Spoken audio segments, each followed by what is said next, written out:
It's better to the takeout edition 2. Hello po, andito naman po yung Take Home Cuisiner at your service. Follow and subscribe on my YouTube channel, follow my Facebook page and my Facebook account. Gagawa tayo ng ating Kanto Fried Chicken. Four-way na process ng Kanto Fried Chicken gagawin po natin. Ito yung first way, hugasan po natin ang ating chicken with Magat River water. Strain po natin. Patch dry natin ng husto. Lagyan natin ng fish sauce, paminta, konting sugar, lots and lots of garlic and love.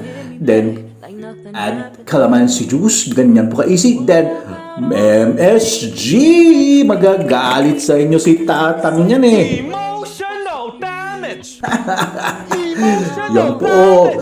Gagawa tayo ng ating butter, 2 tablespoon of cornstarch, 2 tablespoon of flour, lagyan ng asin at paminta. Ganyan, mix well. Then, maglagay po tayo ng ating decent amount of mantika, pang deep fry. Then, i-roll natin ang ating chicken. Ganyan ka-easy. Ganyan kadali. Oh, ang ganda na agad. Golden brown na po siya.